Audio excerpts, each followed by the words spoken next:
Members, are you clear with the critical path, the method I've used? Before I move to the next question.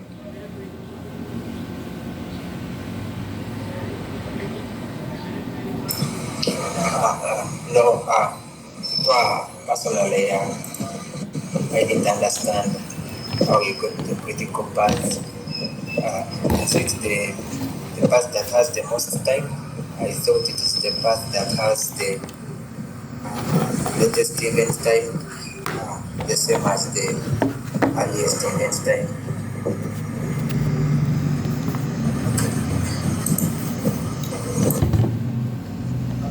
Okay.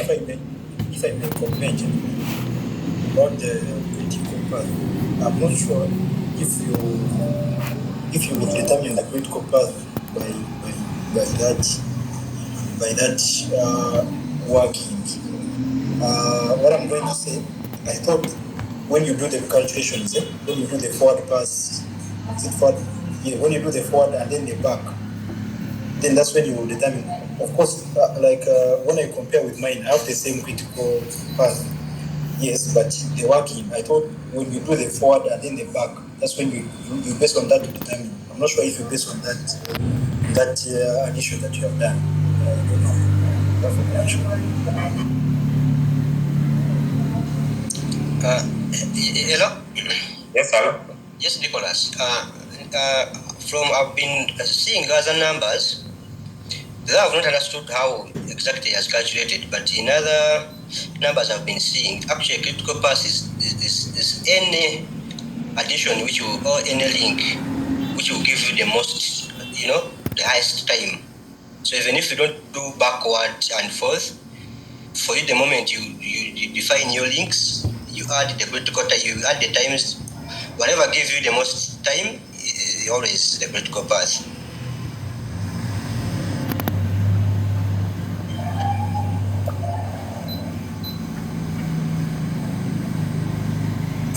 But I remember in his notes, he said the critical path is the path whose times cannot be adjusted, like the earliest event time and the latest event time. If they are all the same, like that's the path, like how Nicholas said it, like when you do the forward pass and the back pass, and you find that those events, their times cannot, they are the same. You can't bypass them, you can't play around with them. That's how you get your critical path. Though it's kind of tricky to find that. I requested us to find the critical path before determining the sensitivity ranking. Okay, I think that's what confuses me. But according to how he explained it, it was like the critical path of those events whose times are the same.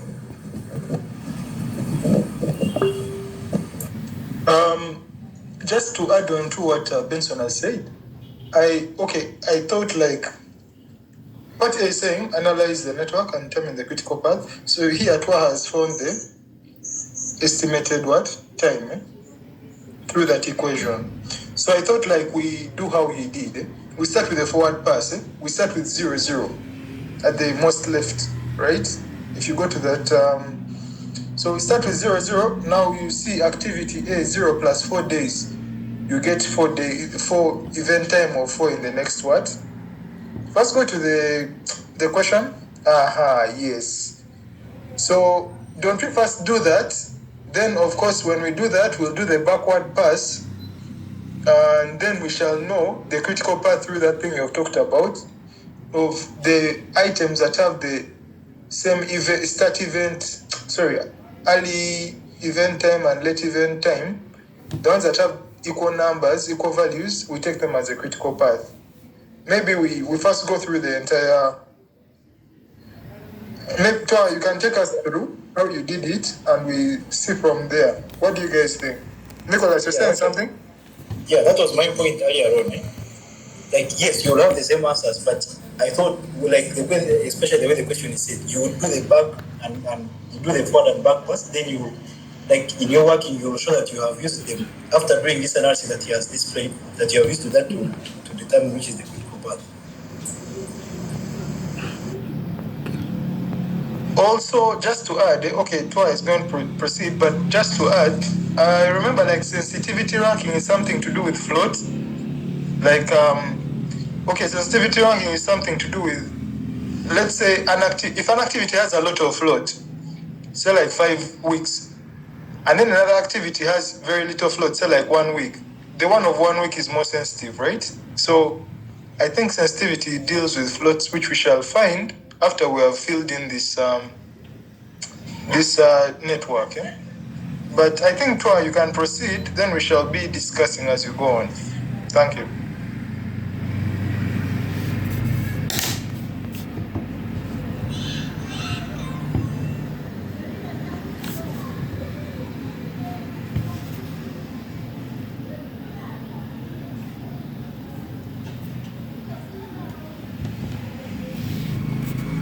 Mr. Twa, you're mute over.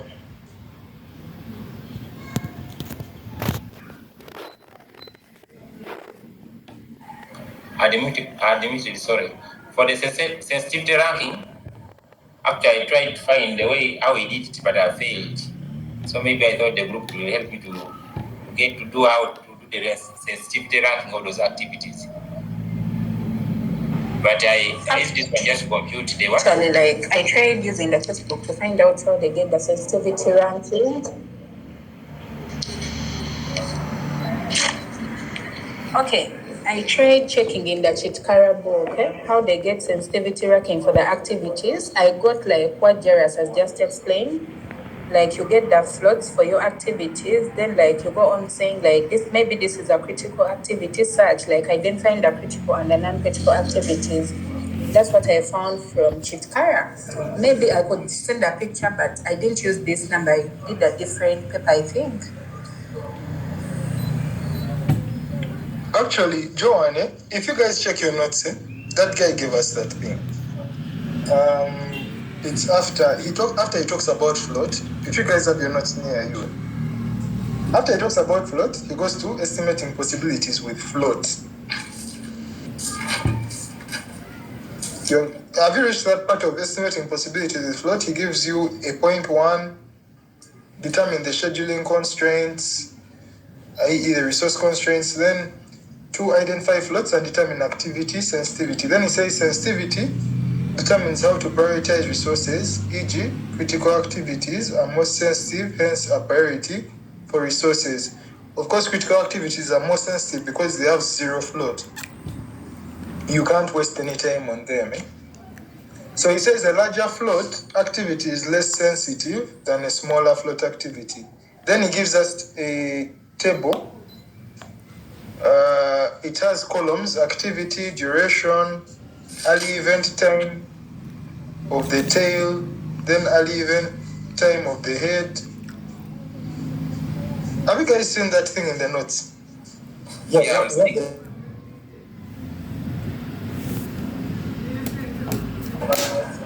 So I think we need to just figure out how to, just like Joan said, we figure out how to calculate the floats. He gave us formula, maybe we can start from there. Though I didn't do this now, but we can. Yeah, that's where my problem was calculating those floats. And I got confused from there. Maybe somebody can help me from there and let me see the way forward. But I went to the other part C.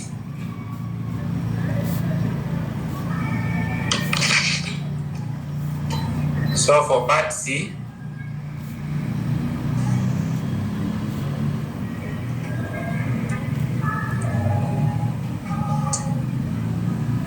you have to get the project variance, which is the sum of all critical activities along ABG. We use TP minus TM. So that the variance for that one is variance A plus variance B plus variance G, which gives you 5 minus 3 over 6 power. You sum up all these ones, and when you sum up all, you get 2.166. So you get the project standard deviation, which is the square root of the variance, which is 1.472. Yes. Actually, what I have noticed, like the formula which you have given for variance, like you have used, I think, the pessimistic minus the most likely, but that's not true. That's not what the guy gave us. Like, so this you is use that's TO, not TP. Yeah, TO. TP minus TO.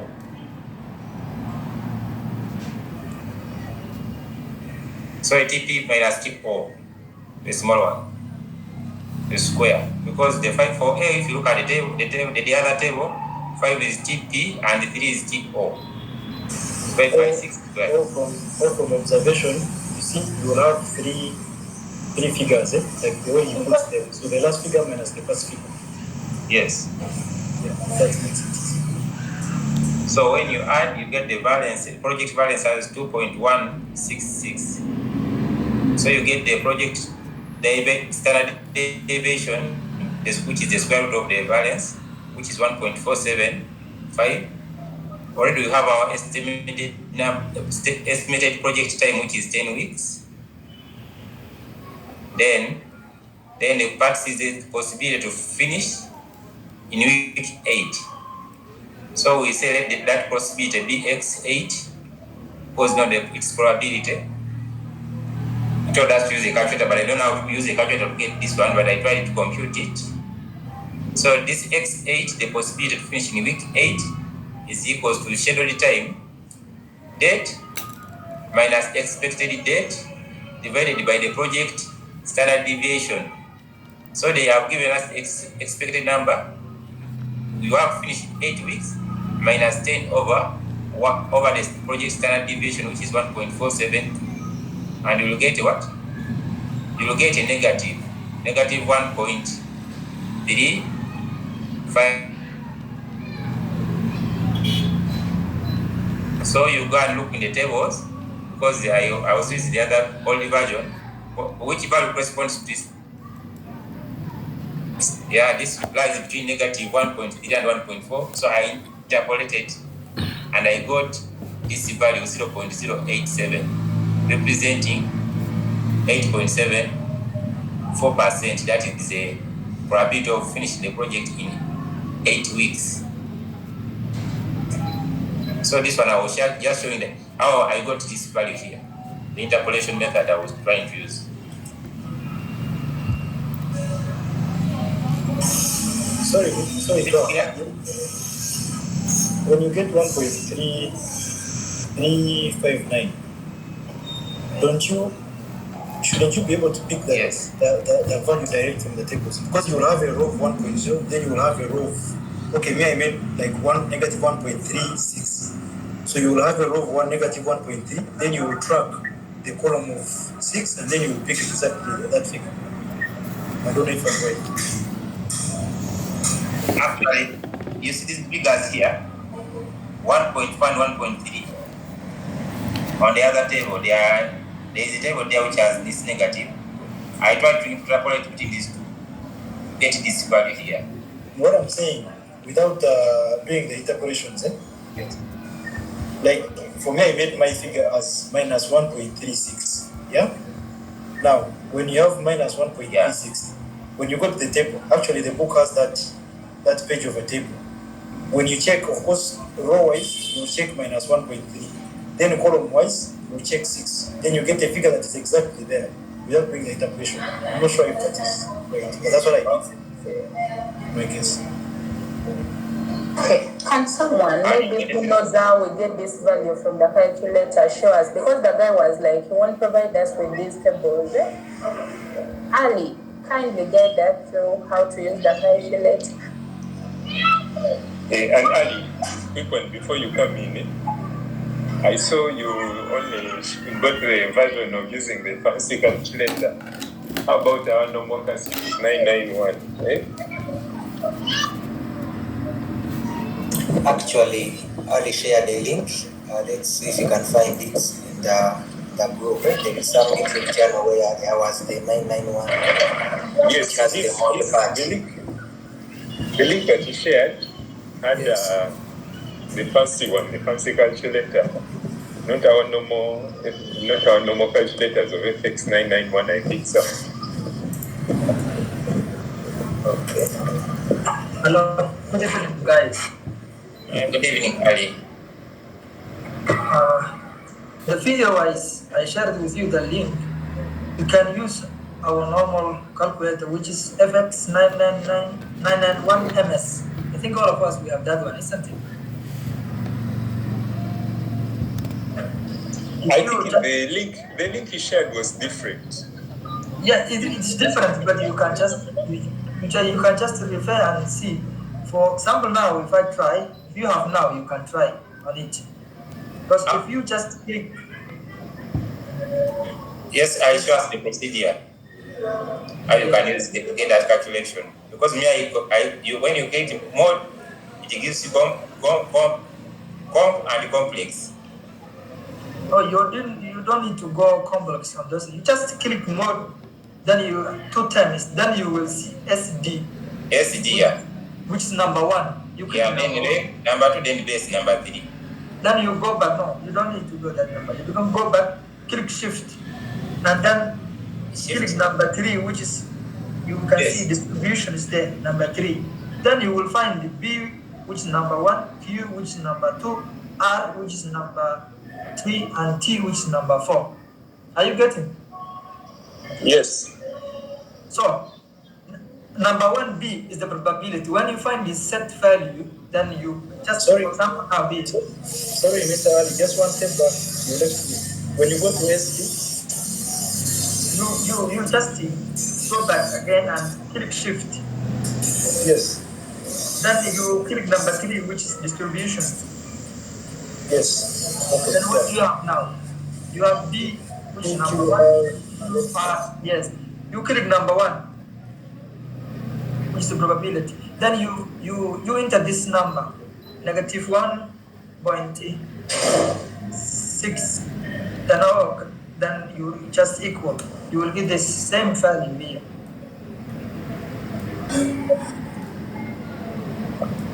Are you getting? Thank you. When I put negative 1.6 against 0.05 for it. It's negative 1.359. No, it is. You just use the number. Nicholas said you want negative 1.36 to decimal place. Yeah, you actually get the same value. Now, Yeah. Ali, I wanted to ask. First wait.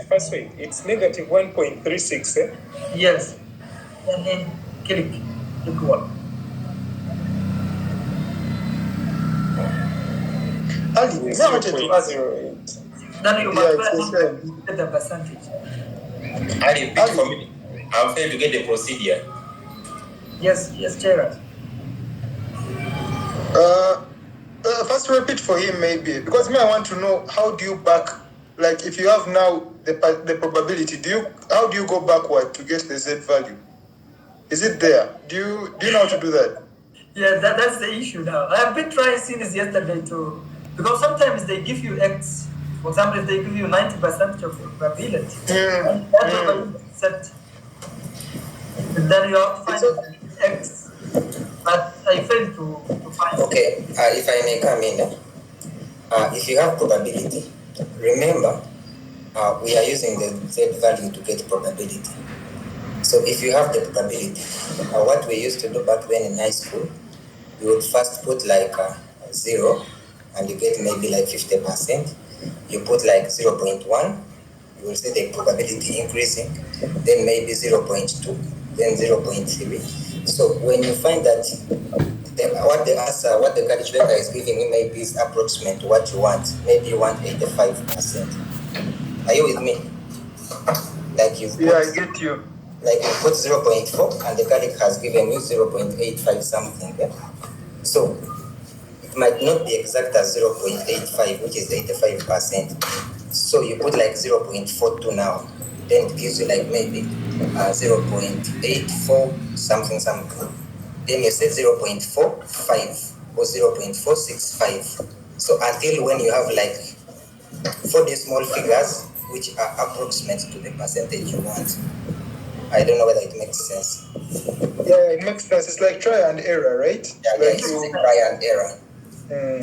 Yeah, so if you practice this, you will know that maybe if I put 0 and gives me 50%, I put 0.2, it gives me 60, then I can put 0.4, it will give me maybe something. We shall try that trick because we will have here some questions related to it. Yeah, okay. Yes, I get to know the procedure, how you go to that probability. First, you click mode. Mode? Yes. I'll click mode. There is complex and then comp. You click again. Then there is SD, reg and base. Yes, SD is the standard deviation. You click on that one. I click 1. Yes, 1. Yes, I finished. Then you click shift. Shift. Yes, then click number 3, which is distribution. Number 3. Then you have B. Yeah, I have probability 1. So even here you have to understand it. B you are going to use when you have less than area. Less than area. Yes. Q is when your area is between two numbers. Area is 2 numbers. Yes, and R is when you not the number you're going to find, the number which is greater than the one you have. That's how you. So I click which one? I click 1 or? No, you click 1. I click 1. Then you enter this number, negative 1.36. Okay, negative. So it is negative 1.359. I close bracket. Then equal, yes. Yeah, exactly. Give me 0.187. Okay, it's fine. I think it should be giving you 0.087, not 0.1. If you do negative 1.359.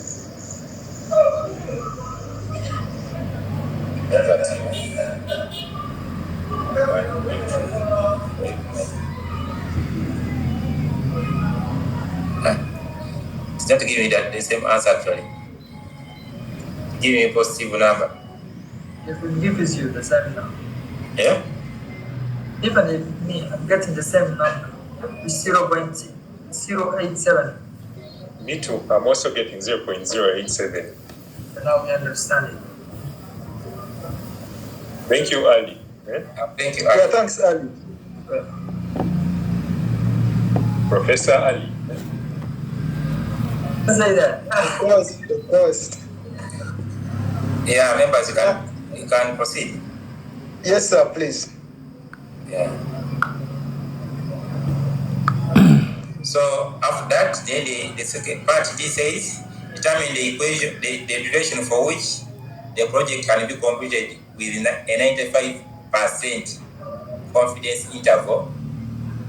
So the probability at 95 is equals expected date minus scheduled date minus expected date over the project standard deviation, which you have already given. You have the project expected date as 10 weeks. The scheduled date scheduled at 95%, you cannot. That one we don't know it, so you say let it be y. Then the project standard deviation is 1.42.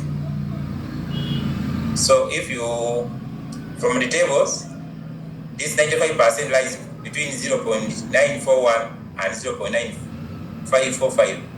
So by interpolating, you get that value at 1.55673. So if you go in the formula, you'll have a scheduled data as 10 plus the expected plus the value of x times the project standard deviation, value of y, which is this one, and you'll have 12.29 weeks. So scheduled date of completion at 95% will be 12 weeks and 2 days. That is how I did it. Faha, do you mind kindly rebound your explanation? I didn't get it very well. Okay. Now they wanted the probability. Determine the duration for which the project can be completed with a 95% level of confidence. You know, the probability at 95% is equals to at any level, which pass any percentage is equal to expected date, scheduled date minus expected date over project standard deviation. When we computed the project standard deviation is up, we know the project expected date is 10 weeks, and we don't know the scheduled date of completion at 95%. That's why you are seeing there are some question marks here, and I say let it be why. Twaha. Yes. Yes. Shouldn't it be scheduled duration minus expected duration? Because when you put date, it's like you're looking for a specific, maybe 25th of this month. Now that's why that's what the question is saying. Determine the duration for which the project can be completed with the 95%. So they want a scheduled date at 95%. Okay. Are you getting it clear? Yes, I get you. Scheduled at 95, Alan, that date. Nathan, now we can practice this number, which is 95, to get the x value, which now here 1.556. You can try it now. I actually tried out to get, I up to, when I got up to 1.7, then it is giving me 95. It's between 1.6 and 1.7, isn't it? So I went up to 1.7 and it's giving me 955. No, you try 1.65. That is near 0.95. You will get 0.90 something. So 1.65 gives 9505. Yes, that's the nearest number. Even we can try 0.1.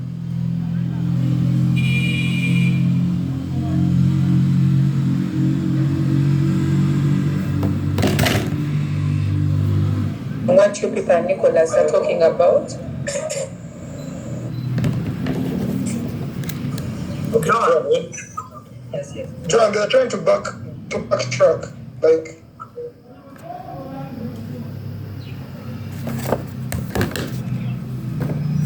evaluate the calc. Now they are trying to backtrack and get the probability. Not so.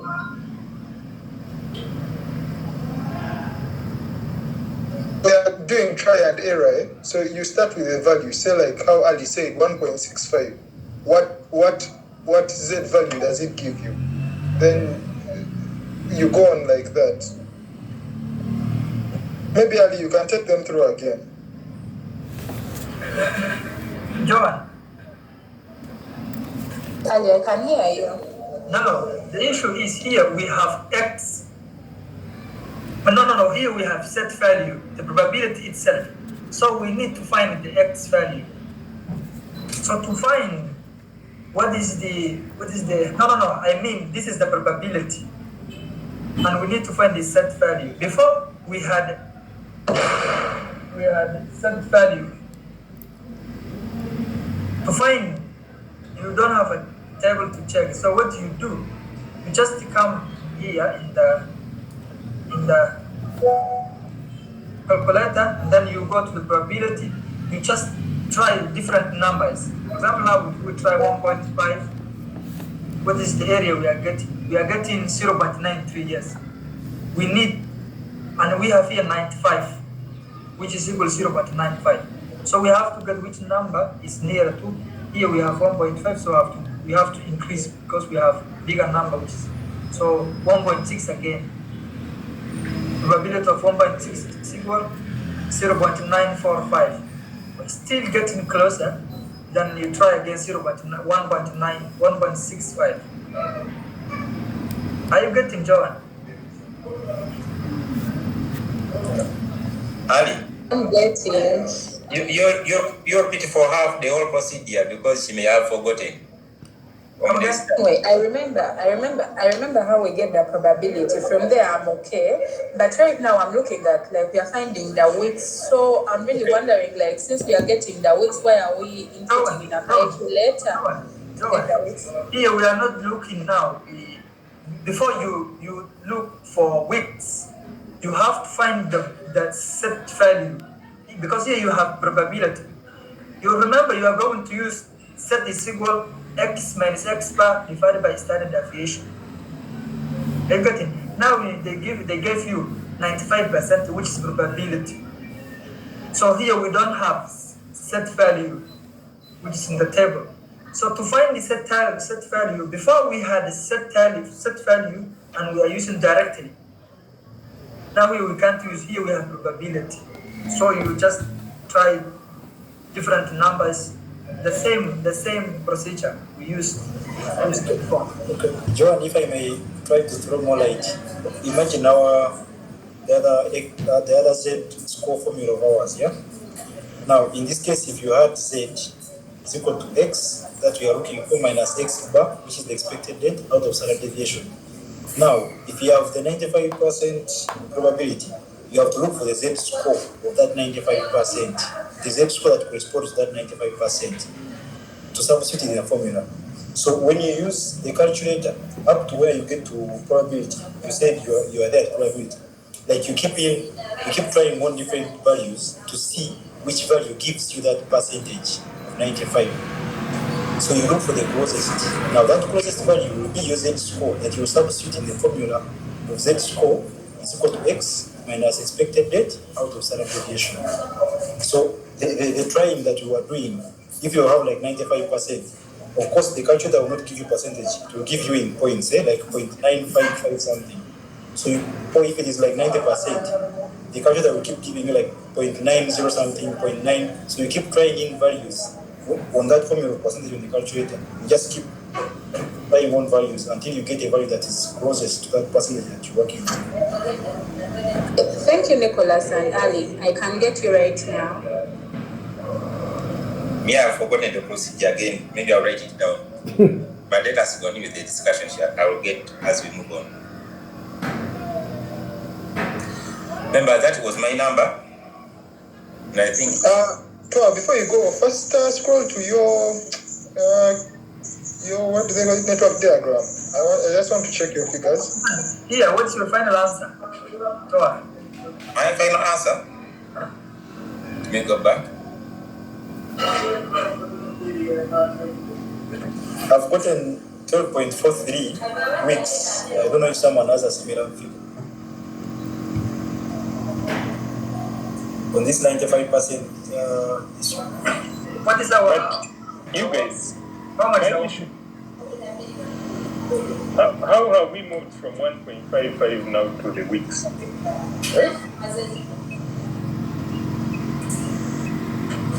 Sorry, Alan, 1.55 for my... How have we moved from 1.55 to the 12 weeks? Which 1.5? Because I saw us getting between 1.6 and 1.7. No. Alan, when you do, they ask for the 95% chance. Yeah. Now, that we are looking